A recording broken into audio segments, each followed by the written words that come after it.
Salam, selamat pagi dan salam sejahtera bagi kita dimanapun Anda berada. Dan tidak lupa kami mengucapkan selamat ulang tahun bagi Anda yang merayakan ulang tahun kelahiran dan juga ulang tahun pernikahan di tengah-tengah rumah tangga Anda saat ini. Kiranya Tuhan memberkati hidupmu dan rumah tanggamu.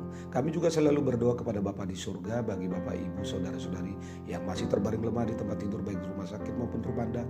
Kiranya Tuhan menjawab doa-doa kita dan Anda sekalian diberikan kesembuhan untuk dapat kembali beraktivitas sebagaimana biasanya. Sebelum kita melakukan segala sesuatu aktivitas dalam satu hari ini, mari kita terlebih dahulu mendengarkan firman Tuhan untuk kita saat ini yang diambil dari kitab 2 Korintus pasal 4 ayat 14 begini dikatakan. Karena kami tahu bahwa Ia yang telah membangkitkan Tuhan Yesus akan membangkitkan kami juga bersama Yesus. Ia juga akan menghadapkan kami bersama kamu kepada dirinya. Demikian firman Tuhan. Saudara-saudari, ketika seorang filsuf Yunani Sokrates akan meninggal, temannya bertanya kepada dia apakah dia akan dibangkitkan. Dia menjawab dengan pasti, saya harap begitu. Namun seorang penjelajah yang bernama Walter Sir Raleigh dipenggal kepalanya dan ia sempat menulis dalam Alkitabnya, di dalam tulisannya itu dia katakan, dari bumi ini, kubur ini, debu ini, Allahku akan membangkitkan aku. Keyakinan dan kekokohan iman yang dimiliki Paulus menjadi satu teladan iman bagi seluruh orang percaya. Karena dengan keyakinan yang kokoh tentang Injil akan membawa orang percaya pada pemahaman iman yang benar dan kesediaan untuk turut setia memikul salib.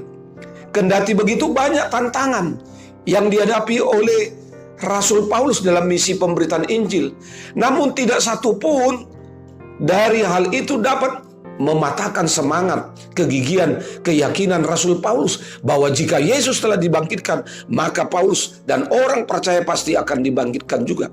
Rasul Paulus tidak mengizinkan sedikit pun celah agar keraguan masuk ke dalam hidupnya, ke dalam hatinya, dan imannya kepada Injil dan kesetiaannya melayani Yesus Kristus. Karena Paulus tahu bahwa keraguan hanya akan menjauhkan manusia dari Yesus, dan keraguan hanya akan menjadi seperti virus yang menggerogoti kesehatan iman manusia.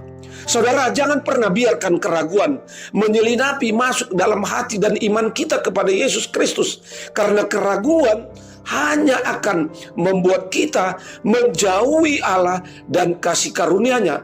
Tetapi buanglah segala keraguan dengan memberi keyakinan kita yang teguh kepada Yesus dan firman-Nya, sehingga kepastian akan keselamatan dan kebangkitan akan selalu memotivasi langkah kita dalam pemberitaan Injil dan kesetiaan untuk memikul salib.